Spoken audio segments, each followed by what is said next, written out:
A very good morning, everyone, to our esteemed speakers, chairperson, professors, psychiatrists, members of Indo-ECP and IPTA, and all participants joining us not only from Indonesia, but also from Japan, Nepal, Macedonia, Latvia, Turkey, Brazil, India, Cambodia, Mozambique, and beyond. Thank you very much for being here today. My name is Rehan Maditra, and I will be your Master of Ceremony for today's event. We are delighted to welcome you to our international webinar, Advancement in Psychotherapy Approaches to Attention Deficit Hyperactivity Disorder, or ADHD, Evidence-Based Practices from Japan. This event is made possible through the collaboration of the Indonesian Early Career Psychiatrists, or Indo-ECP, and the Indonesian Psychiatric Trainees Association, or IPTA. It is an honor to have three distinguished experts with us today. Please join me in welcoming Dr. Ekachaeryanti Zain, Ph.D., our chairperson for today's event. Good morning, Doctor. Also, Dr. Atsunori Sugimoto, Ph.D., a child and adolescent psychiatrist specializing in trauma. Very good morning, Dr. Sugimoto. Good morning. And Thank Dr. you for inviting me. Thank you too, Doctor. Thank you very much for attending. And also Dr. Naoki Takamatsu, Master of Public Health, a psychiatrist specializing in psychotherapy. Very good morning, Dr. Takamatsu. Good morning. Thank you for having me here. Thank you too. Please note that this event is being recorded for future reference. Now I'd like to invite Dr. Leonardo Laleno, Master of Science from the Indonesian Early Career Psychiatrist, to share a few words with us. Dr. Leo, the floor is yours. Thank you very much, Dr. Rehan. A very good morning to all the participants, professors, all my teachers, and also the colleagues of psychiatrists, and also the fellow resident trainee of Indonesia in psychiatry. But also, I think to let me also greet all the participants from the rest of the world, because Dr. Rehan has mentioned countries of participants who has participated in this meeting. So it is such an honor for us to have all the participants today. And also allow me to greet, especially for the speaker, our distinguished speaker, Dr. Sugimoto, and also Dr. Naoki, and also Dr. Ekachaeryanti, but also to all the board members of IPTA, and also the president of IPTA, Dr. Sarah. So I'm really honored to be presenting here on behalf of the Indonesian Early Career Psychiatrists. While on daily basis, I'm also the advisor of IPTA.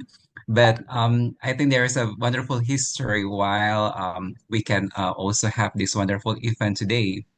Because since the last 2 years, IPTA, the Resident Trainee Association, and also the Indo-ECP has established a collaborative work since 2022 through the webinars with Prof. Norman Sartorius.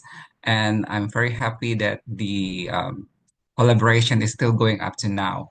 So thankfully that we are making a good partnership. And also the difference, I think, between IPTA and Indo-ECP with the Japanese organization, I think the Japanese has a JAIPO, which is the combinations of the early career psychiatrists and also the resident training. While here we are different entities within the Indo-ECP and also the IPTA. While Indo-ECP is under the Indonesian Psychiatric Association. But I think from this wonderful opportunity, we can see that further collaboration will be made. And I think, I think this is going to be a wonderful starting point for us to make a further collaboration as well as with JAIPO and also with GSPN also. Because IPTA has an extensive network also in the world. So I'm very happy that we have both discussions about ADHD. I think we have a wonderful experts from Japan today. And I think ADHD is a very important case that we have to understand, not only in the terms of or the realm of the child and adolescent psychiatry, but I think as the general and adult psychiatrist, I think ADHD is very important in daily practice. as let me also speaking on behalf of the early career psychiatrists, we sometimes also dealing with that difficulties on how to deal with adult patients with ADHD, and given to the fact that that sometimes they also misdiagnose or the patients self-diagnose themselves, oh, I'm having ADHD, while in fact they have underlying condition. So I think having this perspective today about the best practice and evidence based on how to treat the ADHD. And also, we will have a wonderful conversation about the background about how the ADHD could also potentially related with trauma. I think that will expand our knowledge about ADHD. And I myself, I'm eager to look beyond about ADHD, not only from the symptomatology, but also what is the clinical relevance that will have, and also how we can help the patient in more advanced and or also more holistic way. So without further ado, thank you very much again to Dr. Ika, Dr. Naito, and Dr. Sugimoto for this wonderful occasion. And I wish you all of you a wonderful and bold discussion and webinar, and I hope all you can enjoy this discussion, and feel free to contact us and also to collaborate with us in the future. Thank you very much, and good morning, everyone. Thank you very much, Dr. Leo, for your opening words. Next, I invite Dr. Bianda Adeti Patriajaya, Master of Health Administration and Advisor to IPTA, to say a few words.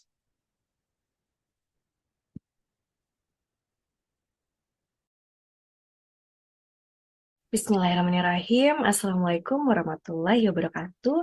Good morning, everyone. My name is Dr. Bianda Aditi Patriajaya. I'm a psychiatrist as well as an advisor for the Indonesian Psychiatric Trainees Association, or IPTA. It is such a privilege for me to welcome all of you to this special webinar organized by IPTA in collaboration with the Indonesian Early Career Psychiatrists, or Indo-ECPs. Let me start by sharing a little bit about IPTA. This organization was officially established 2020 through an online meeting, and the idea of creating IPTA came from Dr. Eka. Hello, Dr. Eka, who was inspired by her experiences during her residency at Universitas Hasanuddin and her participation in the EFPT forum. She saw the importance of having a dedicated platform for psychiatric trainees in Indonesia to connect, learn, and grow, not only within the country, but also as a part of global network. And with support from both local and international mentors, IPTA was born, and it is now part of the world network of psychiatric trainees, showing that its vision goes beyond national boundaries. Today, IPTA continues to grow and actively support psychiatry residents across the country. IPTA's mission focuses on empowering psychiatric trainees to, the first one is share knowledge and experiences from various institutions and regions, and then build strong networks on national and international levels, and then encourage the exchange of ideas and expertise to improve the quality of psychiatry training and practice, and then foster partnerships and collaborations with academic institutions, professional organizations, and non-profit groups worldwide. And collaborations is at the heart of IPTA's work.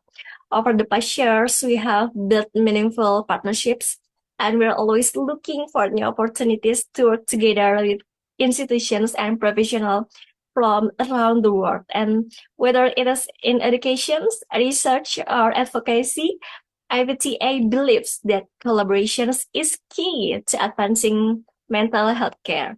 And if you're interested, we warmly invite you to join us and explore how we can create positive change together, okay? Now let's move to for today's topic, advancement in psychotherapy approaches to ADHD and evidence-based practices from Japan. Okay, ADHD is a complex condition that affects individuals of all ages. It's more than just a difficulty focusing. It can also involve challenges with emotional regulation, impulsivity, and managing day-to-day activities. And psychotherapy has proven to be a vital component of treatment for ADHD. And we are very fortunate today to have two outstanding speakers. Hello, Dr. Atsunori Sugimoto and Dr. Naoki Takamatsu, who are experts in this field, and they will share their insight and experiences, giving us practical tools and ideas that we can use in our clinical practice.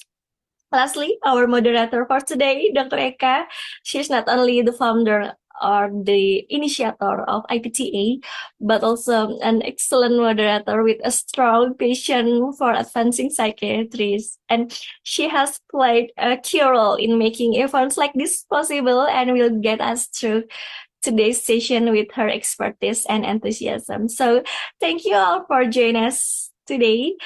I encourage you to make the most of this opportunity, engage in the discussions, ask questions, and share your thoughts. Together, let's continue to learn, collaborate, and improve mental health care for everyone. I hope you enjoy the webinar. Thank you.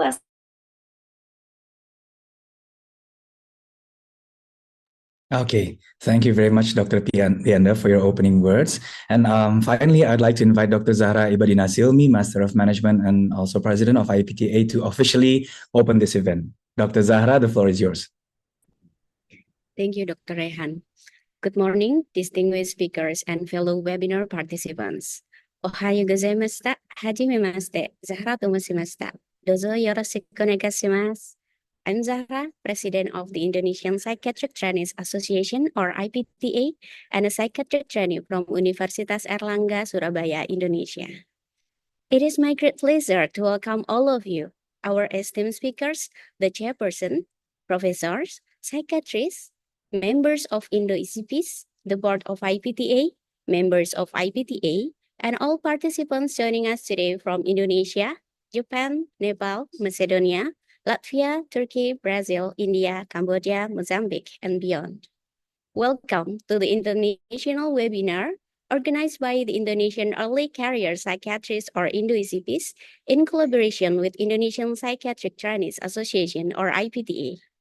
Today's session focuses on a timely and essential topic: advancement in psychotherapy approaches to attention deficit hyperactivity disorder, or ADHD, evidence-based practices from Japan.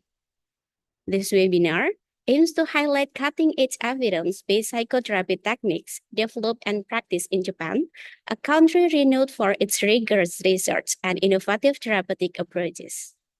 We are honored today to have leading experts in the field joining us.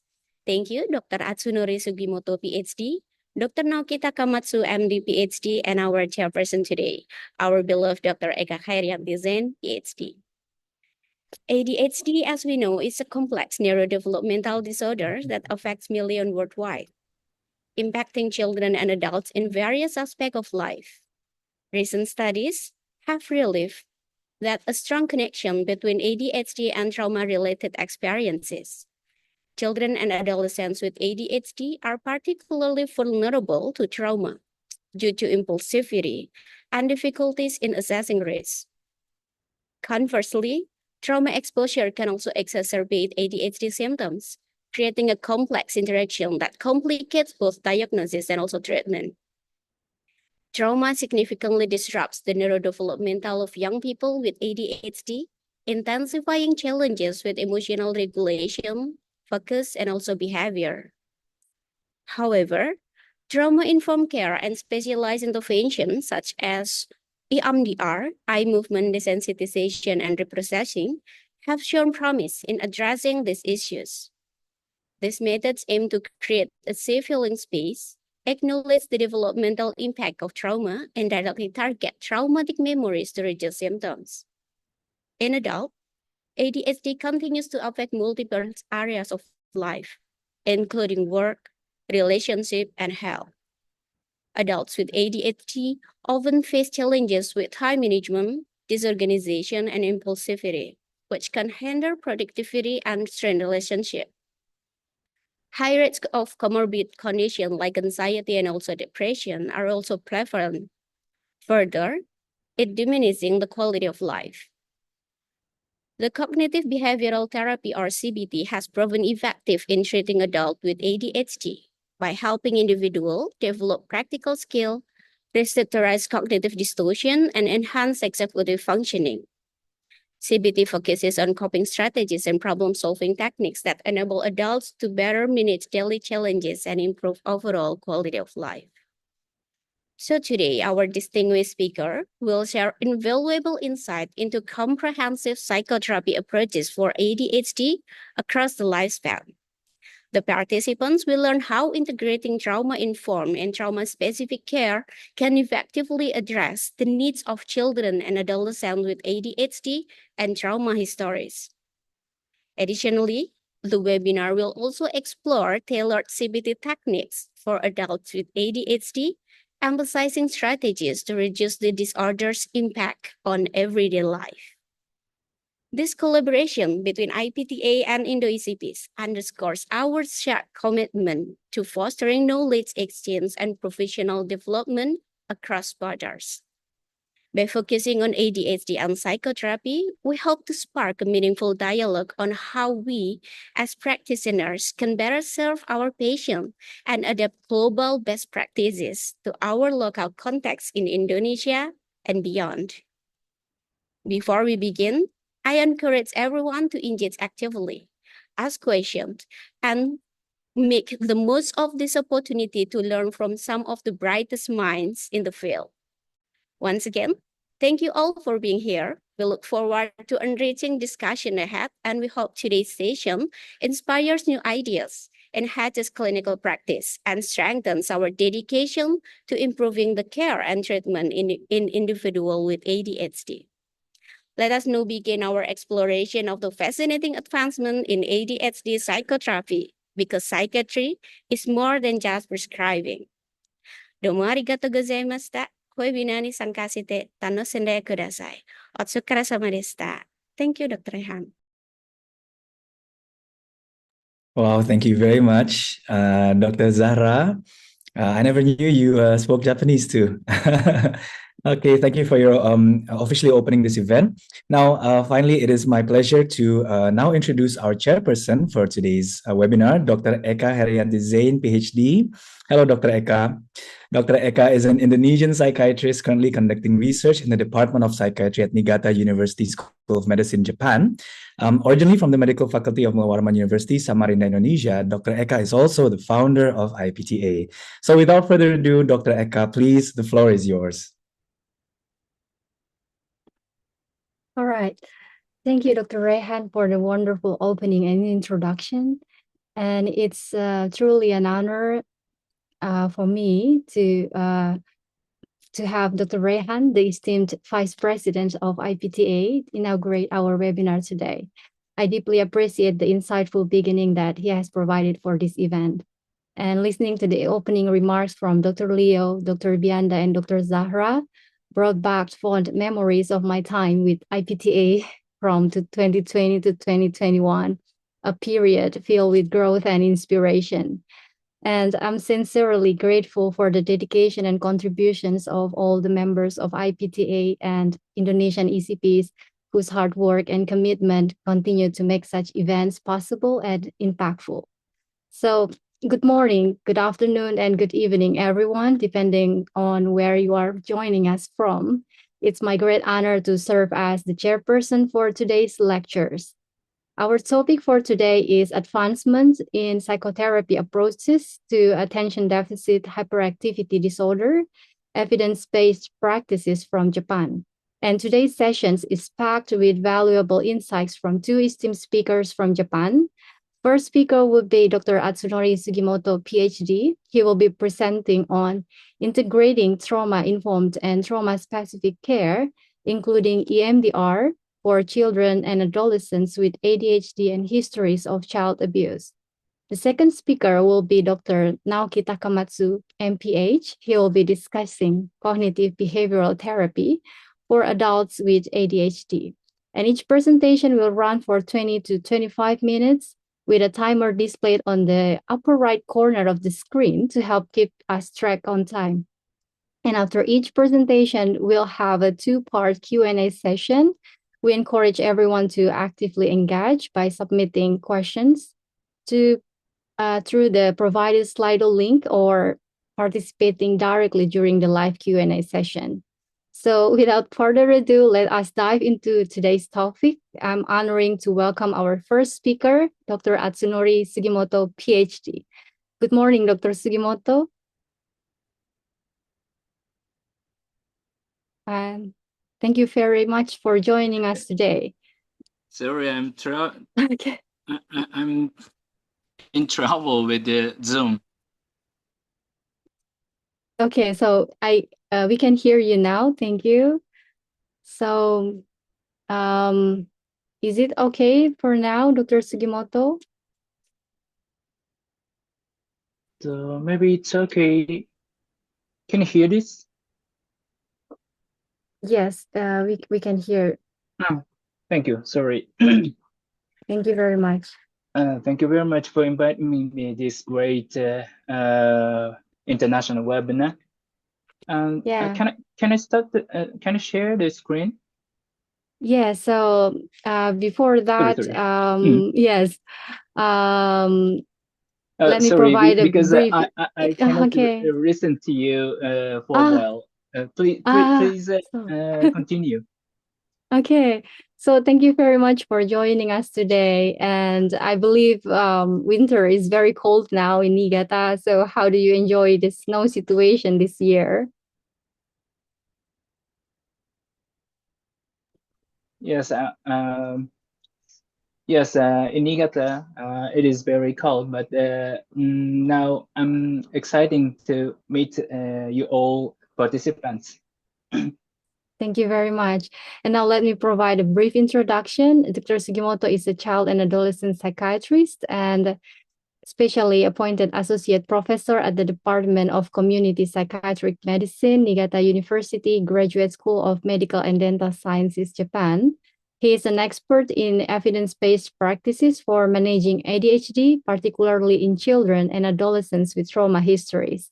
With all his expertise and academic experience, as we can see on the screen, we are eager to listen to his valuable lectures. So, Dr. Sugimoto, the virtual floor is yours. You may start your lecture.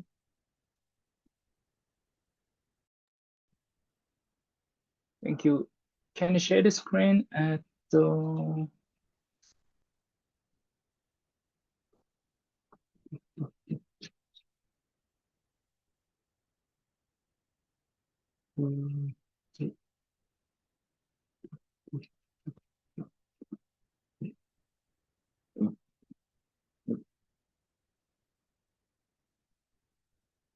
Frank, can you share this?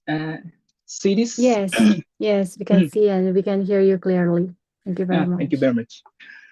Thank you for inviting me. I'm Atsunori Sugimoto from Niigata University, and I'm going to talk today integrating trauma-informed and trauma-specific care, including EMDR for children and adolescents with ADHD and histories of child abuse.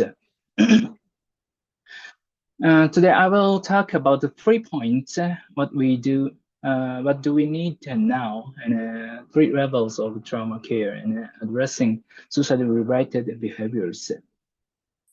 These are number of students enrolled in the special support schools in Japan. And these are students in special support classes in normal school. These are dramatically increasing. And these are students receiving instruction in special needs classes. In Japan, there are special support classes and special needs classes in normal schools. And these are a number of child development support institutions and after school daycare service providers. These are for children aged under 6, and these are for students of elementary school and junior high school. These so the support for the neurodevelopmental disorder is dramatically widespreading and increasing in Japan in these, especially in these 10 years, but the number of children, number of students are decreasing in these 30 years. However, number of child abuse consultation cases are increasing surprisingly in these 30 years, 200 times increasing. So in Japan, child abuse is an urgent issue. So we should treat this, but how can we treat this? The first point is support for children with the neurodevelopmental disorders. For example, ADHD causes child abuse. These are evidences. And also child abuse causes ADHD, like symptoms. These are evidences. And also improved ADHD symptoms are improves parents. So should may prevent the child abuse. So support for children with the neurodevelopmental disorders are important point. And second, intervention for child abuse at child consultation centers are also important point. In Japan, child consultation centers are existing for each prefecture and each big cities. But we cannot stop the increasing this number of child abuse. So the third point is most important, support for trauma. But what is trauma? These are criteria of DSM, but should only things defined by the DSM be called trauma? Please imagine, have you ever experienced something like this? I can't go near a certain place because of strong anxiety. Because of past event, I don't get along with a certain boss. I can do other jobs, but I can't only this one. These are all symptoms of avoidance caused by trauma. So I think everyone has trauma. These are trauma-specific symptoms, flashbacks, dissociations, and depersonalizations. These are symptoms that are relatively specific to trauma. And these are non-specific symptoms of trauma, visual and auditory hallucinations, uncontrollable anger, uncontrollable anxiety, insomnia, nightmares, depression. If we psychiatrists forgot the trauma, we may make many misdiagnoses with these symptoms. So what should we learn about trauma? Should we learn trauma-specific psychotherapy, for example, EMDR? Yeah, so of course it's important, but today I will talk about these three levels of the trauma care. The first level is trauma-informed care. And the second one is trauma-responsive care. And the last one is trauma-specific care, like specific psychotherapy. Of course, all these three levels are important, but 80%, I think, 80% of trauma clinical practice is trauma-informed care and trauma-responsive care, these two levels. Because without these, the last one, specific care, cannot be implemented. And no one can provide trauma treatment in a battlefield where bullets are flying like this everywhere. So let's get started. Trauma treatment. No one can say that. Some children may get better with just trauma responsive care, the second level. So I'm gonna talking about trauma responsive care and trauma informed care today, but please note these trauma specific psychotherapies. There are two types, top-down type and bottom-up types. All of these psychotherapies should be learned from the qualified instructor with a certain time and fee. Okay, EMDR is here. And trauma-informed care. What is trauma-informed care? Informed means to understand or to assume. In other words, trauma-informed care refers to trauma understanding interactions. Understanding here refers to a state in which trauma is widely known at the public health knowledge level. Trauma symptoms are difficult to be understood by others. For example, let's see this woman.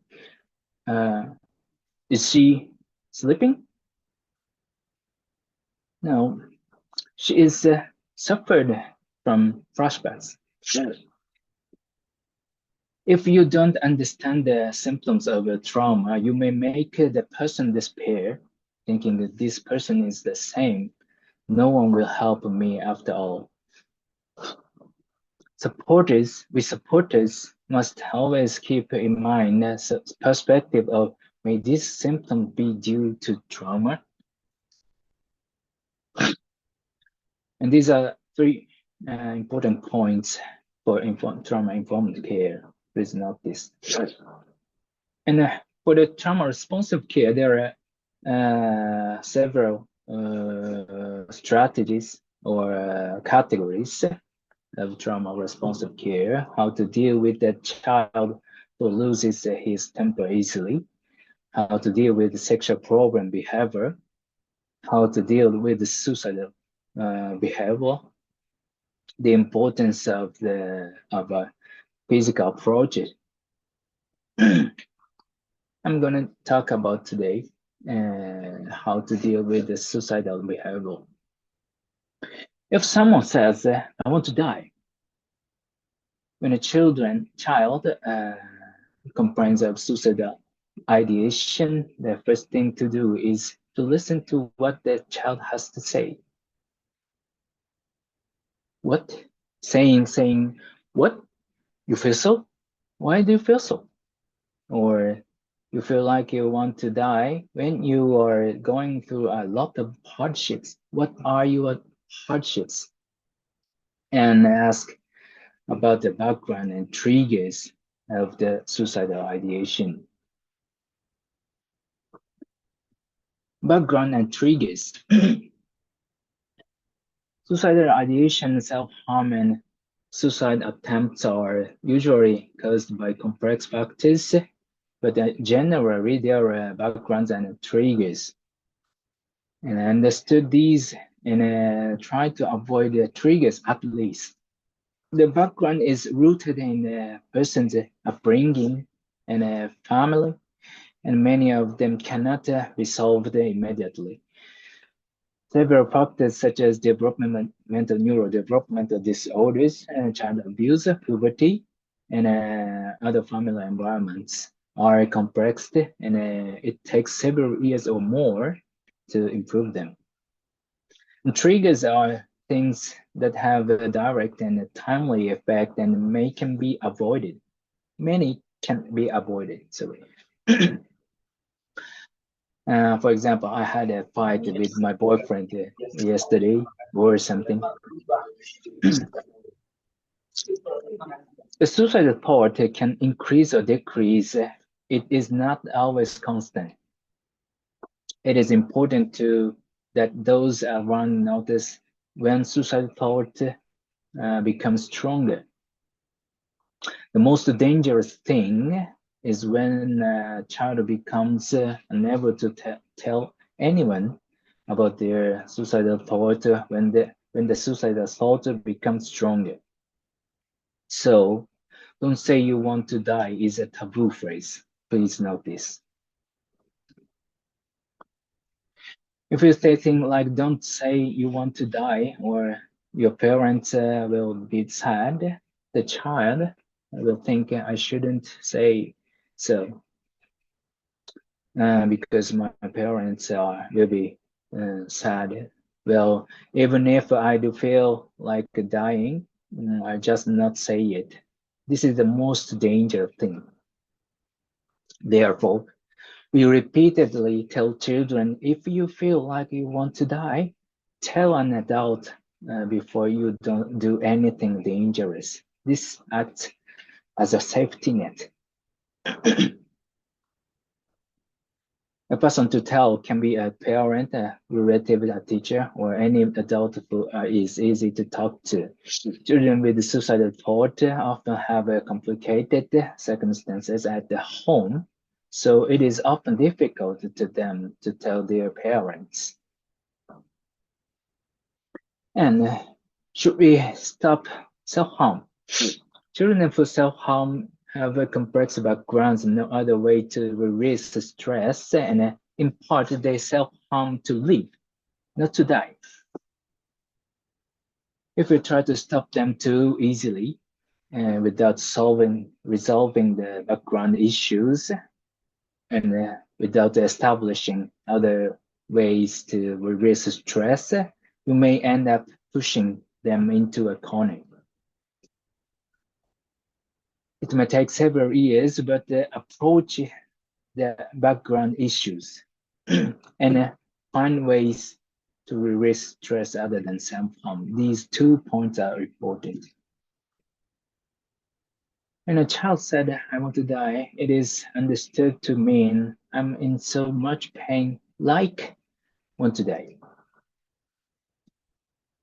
It is necessary to improve the environment surrounding the child and a child's own condition, but this will take several years and continuous efforts. And we should untangle the background threads. The correct message to convey is, I want you to care about yourself. The children from complex backgrounds often have never been treated with care. For example, 15 years, never. In other words, it has been imprinted on themselves from experience that I'm not important, I have no value. Even if you tell such a child you are an important person through a casual relationship, they will naturally respond, that's a lie. Adults are all talking anyway. I don't have that much value. So only by being treated with care continuously and consistently will a child consciousness change, and they will start to think, am I being cared for? Am I someone who should be cared for? These are first changes. In particular, being treated with care continuously and consistently by parents. At the first glance, parents of children who were not treated with care may appear to be selfish or not caring about their children or putting their own interests before their children. However, in reality, because the parents themselves were not treated with care, they often don't know how to care for their children. When problem with the child or parent are so we want to teach how to care for their children, but when the problem with the child or parent are pointed out, they may become aggressive or refuse to accept support. So when we focus the pain of the child and the parent and they discuss ways to alleviate it, they often accept support. And in these processes, we teach them how to continuously and consistently care for their children. These are important. And break the intergenerational cycle of inappropriate parenting. Yes, and this is the book of written by Dr. Bessel van der Kolk. If you have the interest how to care the trauma, please take a look. Commented after the September 11 terrorist attack, the stress and treatment experts recommended were psychoanalytic talk therapy and cognitive behavior therapy. But almost no one showed up the clinics offering these recommended treatments. So they surveyed 255 survivors to find out that what treatment had helped them. And the most common response were acupuncture, massage, yoga, and EMDR. The results showed that the physical approach was also important. These may be responsive care or more expertized physical care will be trauma-specific care. And these are contents from this book. Please take a look.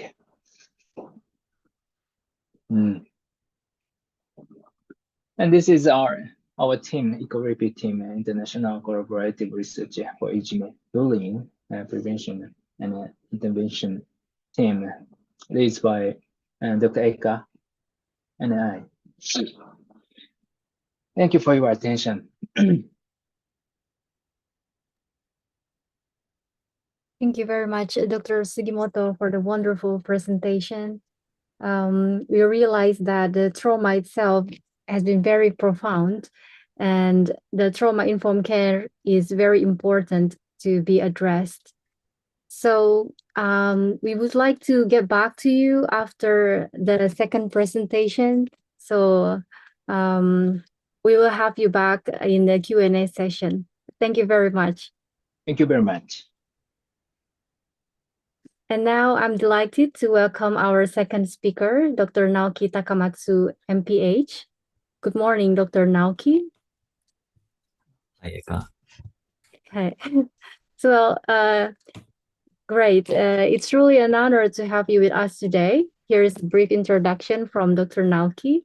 So Dr. Naoki is a psychiatrist, internist, and researcher at the Department of Psychiatry and Neuropsychiatry at the University of Tokyo Hospital, Japan.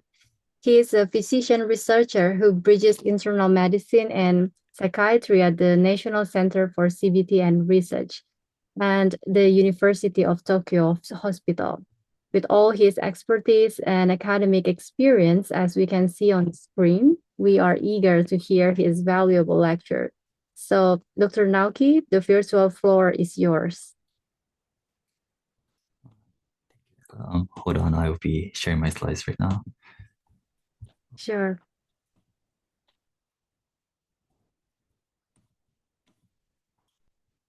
Okay, is this available to you right now? Wait, Yes, we can see the slide clearly and we can hear your voice clearly. Okay, thanks. Yeah, that's perfect. Thank you. Thank you, Eka, for having me here, and it's always a pleasure to work with you. And hi to all the participants who come here today in this well, it's Saturday morning in Japan, and I admire for all of you to come in, in a holiday, because it's not an easy thing to do. And I hope that this meeting would be something of a meaningful experience to all of you. Anyways, nothing to disclose. I've broken my talk into two parts. First, I'll be talking about the overview of adult ADHD, and then next go into things about CBT. But the first part isn't meant to be just a lecture, but rather something that will perhaps connect well with the materials later on about CBT. So the overview of adult ADHD. I always like to incorporate images, graphics, and this is a famous one. It's called Fidgety Philip in the mid 1800s. And this boy over here, I will try to laser point. Yeah, this boy over here, supposedly with descriptions of ADHD fooling around and eventually falls on the floor.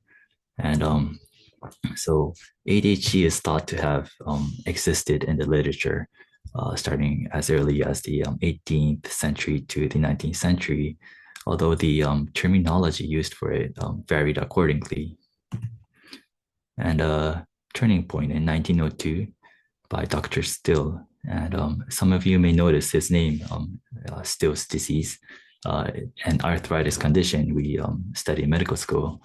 He presented this case series of perhaps 20 to 30 children with ADHD, which was published in the Lancet. And in it, he dichotomized these children into two groups of whether or not they had an organic cause or not. And also, because history during the 16 or 17 to in the 1930s, there was this epidemic of encephalitis during that era, which made people think that ADHD was caused by this thing called minimal brain damage, although no consistent evidence supported this. And eventually in the 1960s to 1980s, with the appearance of DSM, there was a shift to this symptom-based diagnosis, leading to the current understanding of ADHD. And all of this is summarized in this review. And I've added some points regarding treatment. And we see that CBT over here, it probably started in the 2000 to 2010 period. So most of these were about children, and there was a belief back then that children just grew out of ADHD, that the brain would eventually catch up and ADHD would go away. And to a certain degree, it may be correct. The prevalence over here, it seems to drop from a 3 to 7% to about a 2% in adulthood. And you could see in this graph, this green line, it represents the fall in rate of diagnosis of ADHD as a function of age. But you can also see that these blue and orange lines, they represent the symptoms and functional impairments that persist during the adulthood. And something here represented the same information, but different numbers, different timings. So I will skip this slide, but one thing to notice once again is that symptoms and functional impairments seems to persist in adulthood. Okay, so we talked about how symptoms persist, and so would that mean that people with high ADHD symptom profile have more clinical significance? And the answer would be no. It's not just how much symptoms you have. It's not just quantity based, but you want to focus more on the context, the functional impairments, the disturbance it has in people's quality of life. And in the next few slides, I will be touching on some of these matters about all the kind of problems ADHD people have. And just an example to show that in many areas, starting from medical to psychiatric, social, psychological problems, it affects people in every way. And an example I just placed here regarding risky behaviors of ADHD, some statistics that may be of concern is that those with ADHD, they have about 4 times the risk of having STDs, or about a 10-fold likelihood of getting pregnant by the age of 20. And that's something that concerns me, at least. And here's an mixed method study done in the UK, looking at the qualitative and quantitative content of what and how ADHD people gets criticized of by others. And it shows that most of the criticism were based on behaviors related to inattention. People get described as being unfocused, careless, forgetful, and so on. And it seems that a significant proportion of people, it makes them feel more highly sensitive to criticism, and seems like it has a long-term impact, probably changing their sense of self-perception and self-esteem.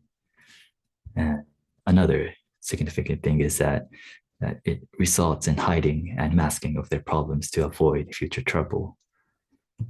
And so this year, as I was, every time when some kind of article comes in, I kind of keep it. And there was this article from Yahoo News to an article in Nature.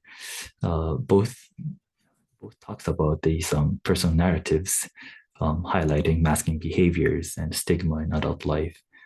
And both stories were emphasizing the burden of having ADHD symptoms. Okay, so we talked about symptoms and functional impairments, and gradually I would want to shift this to how CBT has a connection to all of this. And doing so, it all comes down to understanding of what's happening inside. And ADHD is said to have deficits in the executive function, which results in impaired working memory, cognition, flexibility, emotional dysregulation. But if I had only 1 minute to address how CBT is useful, I would say it as it builds self-regulatory efficacy. And it does that by defining the problem or the situation in a more actionable and more doable form, so that the patient can take part in it and learn from that experience. And I prepared some slides showing some of the responsible regions for ADHD. And due to time constraints, I'm skipping this, but the frontal parietal network and the cerebellum is of importance, and the reward system as well, which has to do with the striatum, is important to note. And this all connects to this model of how we understand the neurobiological correlates of ADHD. And there used to be this dual pathway model in which cognitive and motivational deficits seem to be the core of ADHD.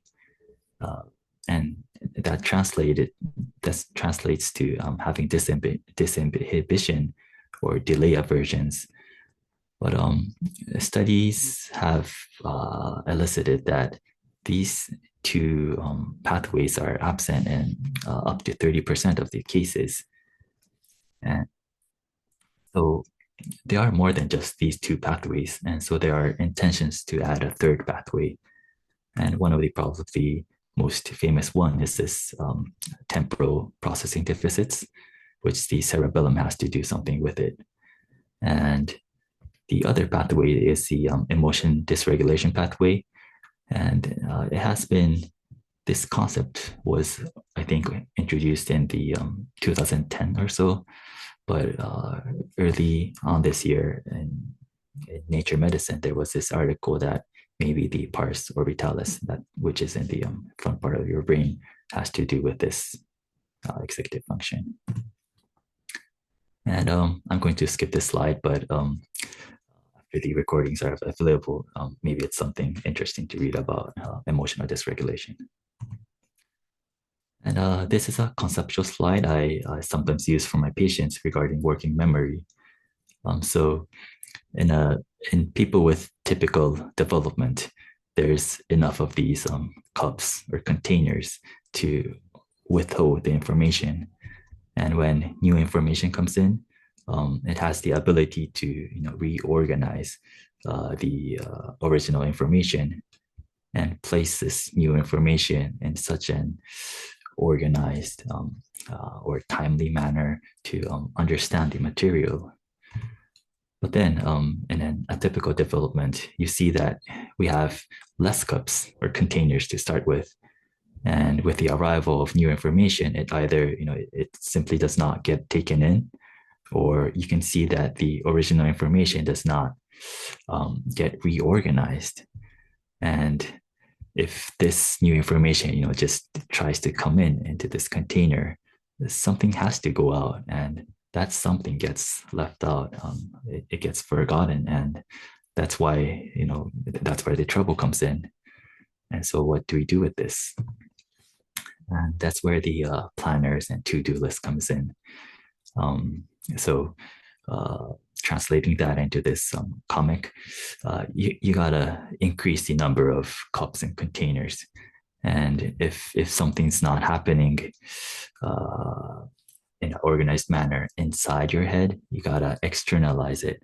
And you gotta make these containers. You gotta visualize it.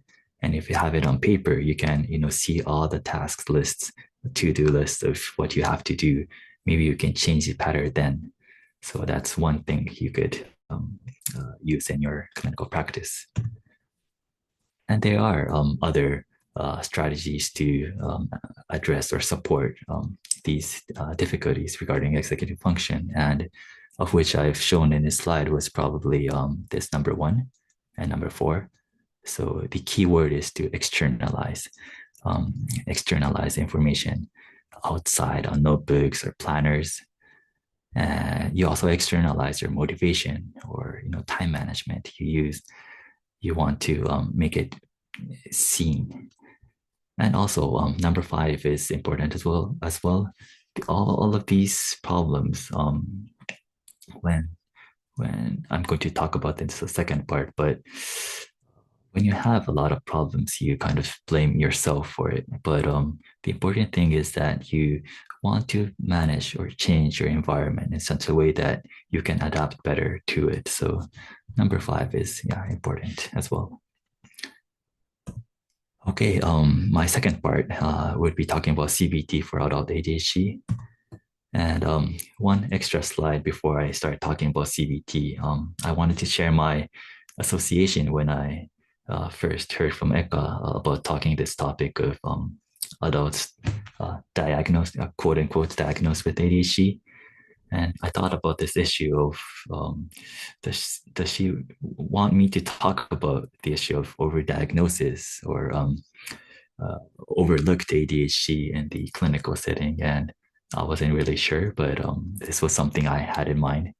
So just to share a bit of it, I believe the two happens in real life now. Over ADHD, I think, is overdiagnosed in the general population, where nowadays in the internet, we see a lot of information. People think they have ADHD, but many people are just, they don't have much issues. But in the clinical settings, I think it's underdiagnosed. We tend to overlook the pathology of ADHD, and that's just one thing I had in mind. Yeah. Anyways, going into more specifics of CBT, this slide shows the 4 guidelines, worldwide guidelines that talks about ADHD. And I'm afraid it's not the most newest. I think the CADRA has their guidelines in 2020 or 22 or something. But recommends psychological education, and CBT is also almost always mentioned. I think the reason why the German guidelines didn't provide information was that this information was in 2003, and most researchers regarding CBT started later on. So we saw that CBT is recommended in guidelines, and other meta-analysis nowadays have proven that CBT is effective. But for those who have never learned or touched upon CBT, this is a basic slide showing what CBT is. It was first developed by Aaron Beck. It was first called cognitive therapy, and it uses this thing called a cognitive model. And one important point I always address is that CBT is not just teaching certain techniques. So of what I've introduced in the first part of the lecture, it's not CBT if you just provide it to patients without incorporating the cognitive and behavior aspects of the problem. So I show you this model by Safran. This is a famous model for individual CBT. And so when you have ADHD symptoms, you probably have histories of repeated failures or underachievements, which in turn leads to having this dysfunctional beliefs and mood disturbances. And on the other side of the circuit, you try to compensate these problems of having, these issues with inattention and all those kind of stuffs, but you fail using these compensatory strategies, which leads to functional impairment. And when there is impairment, that accumulates to having history of failure once again. And so what do you do with this? And some targets of intervention, because CBT has a cognitive part and a behavioral part, it could address emotional issues over here, or otherwise act upon behaviorally over here. So to recap what CBT is, this first part is a common concept for any kind of CBT, regardless of its application to a specific condition. It's a collaborative process. It is individualized, and what is discussed and learned is made into more actionable, more doable forms, so that the patient can experience that change in their daily lives, and that is what it makes it meaningful. And the second part is just some examples of how one would intervene in ADHD patients in a cognitive or behavioral aspect. And so one example would be if a patient may be thinking like this: I'm always behind because I'm fundamentally disorganized. It's a typical way of thinking, and if they can be more adaptive to think like this, maybe like my brain works differently and I can develop systems that work for me, I think they would feel much better if they could think like this. Or in terms of behavioral strategies, there are many, and this is just one of those. But maybe one of the most famous one is the use of this thing called if-then plans. And I've kind of summarized some of the examples of these if-then plans. And I'm not going to talk about all of it, but in the if part, you define when and where you will encounter this specific situation. And in the then part, you define how you act in response to that situation. So you want to make this kind of rules beforehand. So maybe like if I finish drinking my coffee, I would do this. If I sit at my desk where I've pre-decided that my desk is a place where I study, the first step I'm going to do is to see my calendar or see my planner, see my to-do list, and to see what I have to do. So this is the kind of thing you talk with your patients. And this slide, this is how I personally manage my ADHD patients. I'm not sure if I have enough time to talk about this, but it breaks down this, it's a problem-solving framework originally by Zelanzo, but I've kind of reformed it so that it's into 4 different steps.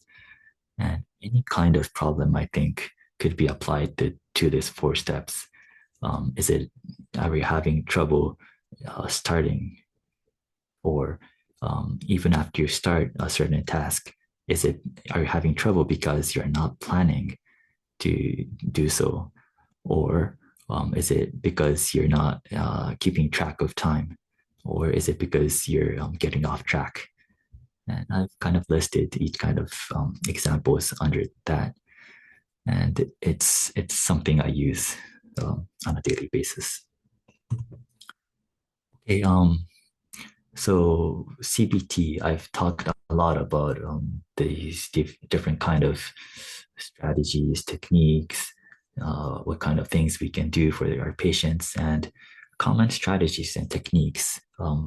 My colleague, Dr. Nakashima, she collected all these kinds of techniques used in CBT worldwide, and these 8 skills or techniques seems to be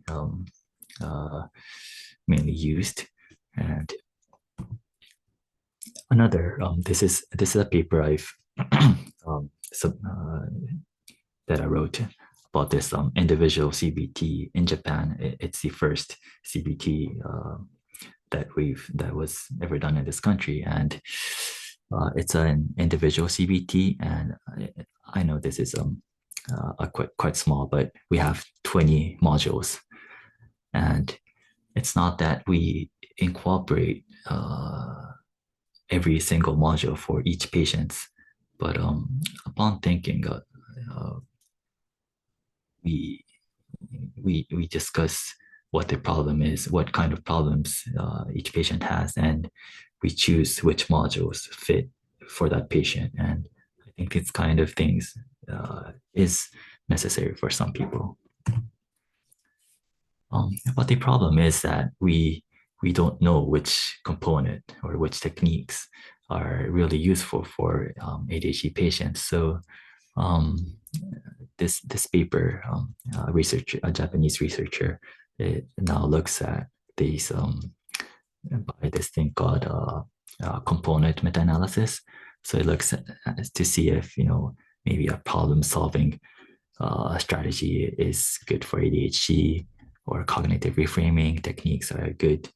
And if this results comes in, maybe that will be something that will further enhance our treatment strategies for ADHD. And a limitation in social implementation of CBT, I always say this, but if we are able to provide individual CBT for everybody, that would be great. But apparently, at least in Japan, we don't have enough therapists.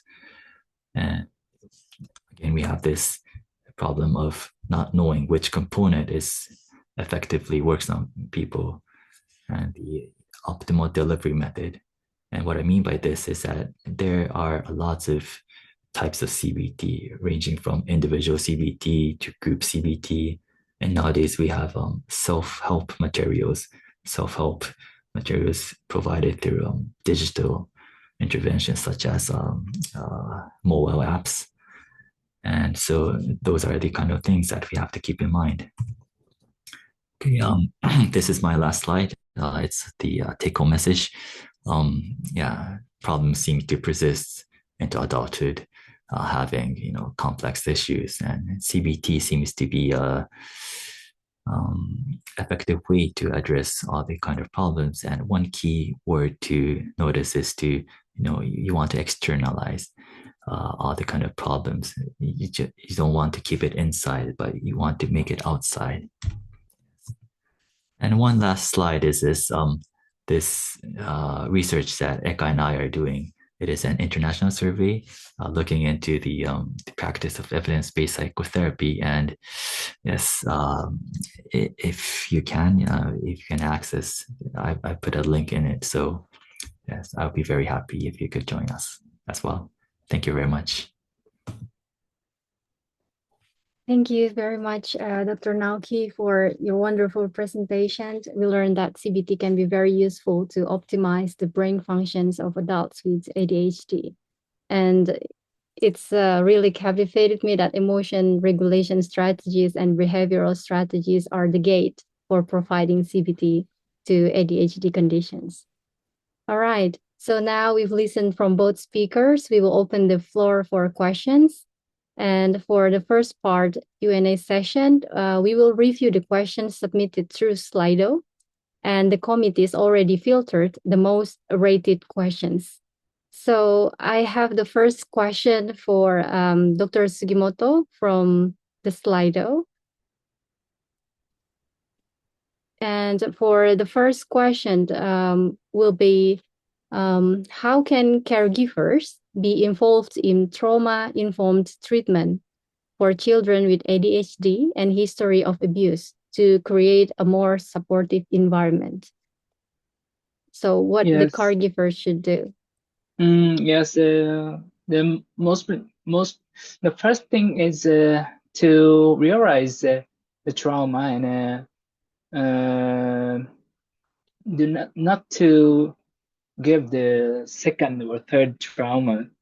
Maybe this will be the first step, and if the caregivers can,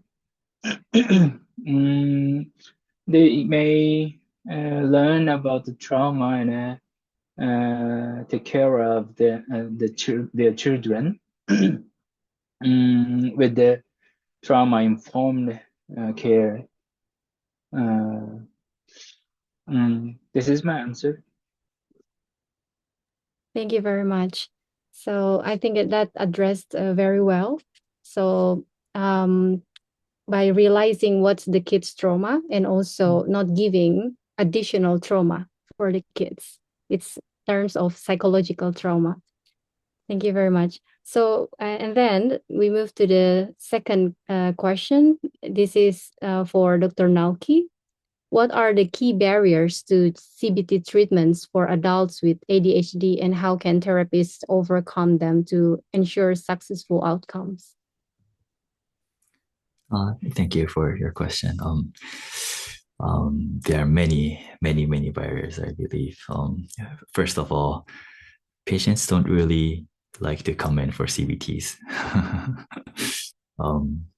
I say this because regarding our medical, it's our medical infrastructure in Japan. If you practice CBT, it takes an hour, and 90% of the hospitals in Japan is it's private, so you gotta make money, and if you do CBT, you only take care of one patient per an hour. But otherwise, you can take care of like 10 patients in an hour. And most clinics like to provide medication rather than providing intense psychotherapy. So that's one thing. And the other thing is that patients themselves also, if it depends, but taking medication may be much easier than coming into an hour session for 3 or 4 months. And so the issue of dropout, I think, is really important as well. The study shows that about 30 to 40% of ADHD patients, they drop out. So maybe one thing that we have to keep in mind is to cooperatively think of the problem and to discuss matters with the patients of why they are coming into this treatment, what motivates them, what kind of problems they have that is meaningful enough to keep on with the treatment. And I think that's one thing. Thank you. Thank you very much. That's really addressed the questions.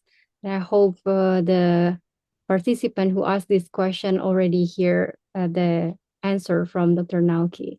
And then we have another question for the two speakers. Is there any tips to manage the resistance? And let me repeat. Sorry about the sound.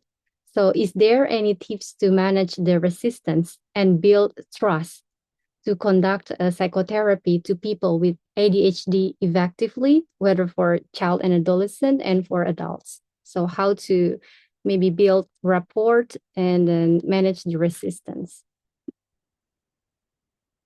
So maybe Dr. Sugimoto, you can come first. Yes, as Dr. Takamatsu said that I was thinking about the same thing. We should know what the patients or what the parents need, and what the patient or what the parents have what kind of pain. This is the first, and may the rapport may start from this point, I think. Thank you very much. So being empathized to the pain and understand the pain of even the parents and also the children with the ADHD. That's the answer from Dr. Sugimoto. And Dr. Naoki, would you like to add the perspective for the adults, patients? Thank you. Yes, adult ADHD patients do not come into the clinic saying that they have ADHD symptoms or problems related to that. And so I think that kind of conveys one of the important message. People, I think they come to the clinic having different kind of problems like depression or anxiety, but they kind of know that they've repeatedly have had this problem since maybe childhood for at least a long time. And so the first step is to, even if you recognize at this instance that, oh, this patient might have ADHD, instead of giving them a diagnosis, you gotta first, act as this container and mention that, oh, I understand that you may have had this problem for a long time, and it's sad.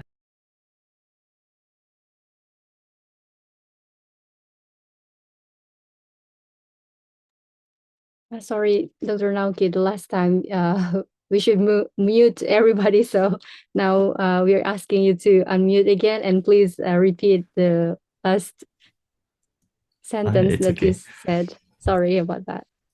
I was in the end of my answer, but the one important thing in the very beginning of your encounter with the patient is to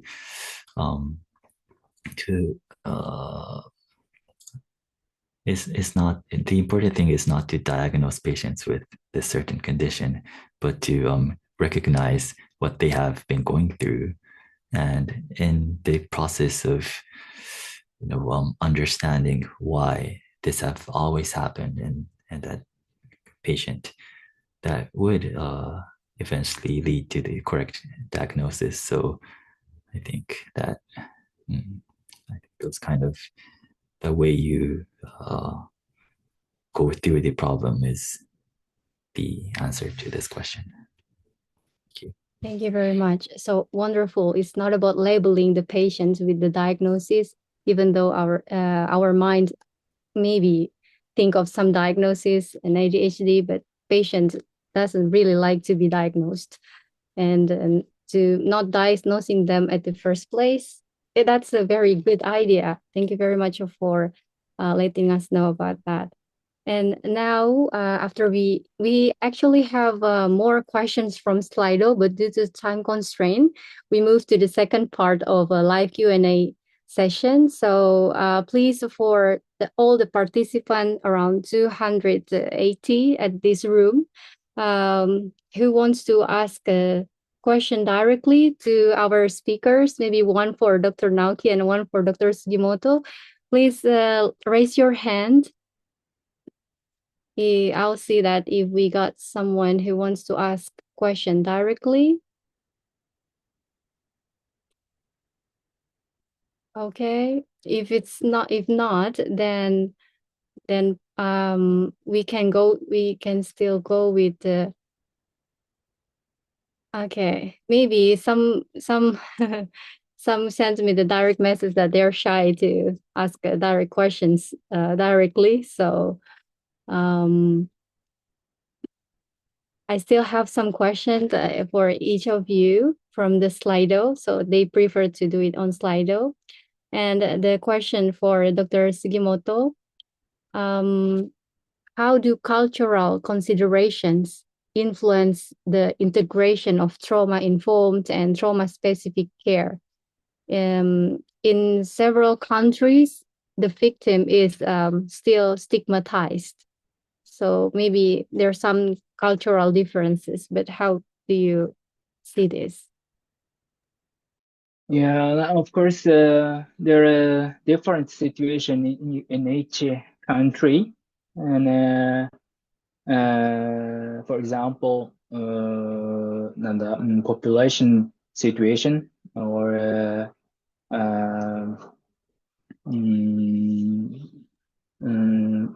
economic situation or something. So, but the basic thing is also realize the trauma and spread the trauma care, trauma-informed care, and trauma-responsive care. These are most important thing, I think. Thank you very much. These points are common for every situation in each country, I think. So how about encouraging the victims of trauma? Sometimes they're afraid to ask for help or going to professionals. Yes, sometimes or even talk to somebody. Yes, sometimes there are situations difficult to meet the understanding people. So now this is difficult. But it is important. I think it is important. We are going to spread this thought all over the world and take their hands to help them. いまいちな答えだけど。It is not so good as an answer, sorry. No, we got the idea of the answer. It's maybe before getting into the trauma-informed care or trauma-specific care, it's important to have more promotional efforts, the educations in the society about trauma. Thank you very much. And the last question for Dr. Naoki. How can CBT help adults with ADHD address comorbid conditions such as anxiety or depression, which are often present alongside ADHD? Thank you. I think it automatically gets incorporated into the CBT for ADHD. I say this because, as if you remember in the my slides, I've talked about the dual pathway or the triple pathway of ADHD. It's not only about CBT for ADHD is not only about taking into issue of inattention or impulsivity problems, but emotional dysregulation has to do a lot about in this population. So it kind of comes in really naturally.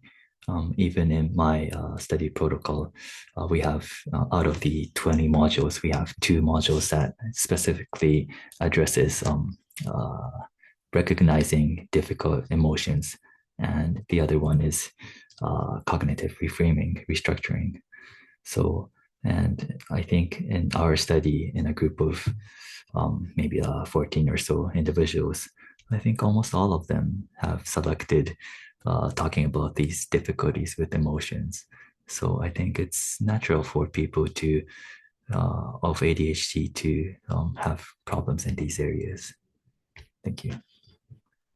Thank you very much. So, well, CBT targeted for ADHD, it is also targeted for their emotional and also cognitive problems related to anxiety or kind of depressive mood. So basically, these can be integrated in the CBT practice. Thank you very much. So I think that's all the questions that can be addressed today. And as we near the conclusion of today's lecture, I would like to express my heartfelt gratitude to our esteemed speakers once again, Dr. Sugimoto and Dr. Naoki, for your valuable contributions and to all of your active participation and engagement. We learned a lot from you today. It's easy to read from the book, but seeing your insight, how you address the questions, really bring new perspective to us. And I believe this will be beneficial for our future practice, especially in Indonesia and beyond. And also, let's show our appreciation with a positive reaction using the Zoom toolbar for our honorable speakers, dedicated committee members, and enthusiastic participants. Let me see your reaction. I will, how can I do that? Okay, so this is my reaction. Thank you so much for, well, it's the balloon. Thank you so much for the valuable knowledge today. And we hope today's session has offered practical insights to evidence-based psychotherapy approaches for ADHD. And to wrap up, as the take-home message, a simple one, that trauma-informed care is very important to support the people with ADHD with history of child abuse. And also, it is important to integrate CBT for adults with ADHD due to the importance of how they integrate and increase their quality of life in social context, works, and beyond in a daily life. So thank you for your time and active participation. We wish you all the best in your professional journey. I now hand the virtual floor back to our Master of Ceremony, Dr. Rehan. Time is yours. Thank you very much, Dr. Eka. Thank you very much, Dr. Takamatsu, and also Dr. Sugimoto for your time. It's very much appreciated. And thank you to everyone joining us today. We hope that this webinar has provided you with valuable insights into innovative psychotherapy approaches and also ideas for treating ADHD, both in children, adolescents, and also in adults. So to all participants, may I remind you to fill out the attendance link provided in the Zoom chat. And now let's capture this moment together with a group photo. May I ask the committee, please, to help in documenting this session?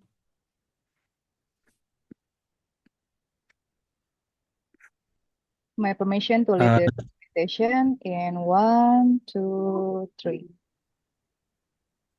Next slide, and 1, 2, 3.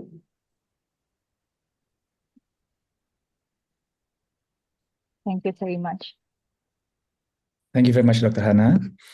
And so now we conclude this event. We apologize for any inconveniences that may have occurred, and we look forward to seeing you all at our future events. So thank you very much, and have a very good morning, everyone. Okay. Thank you. See you next time.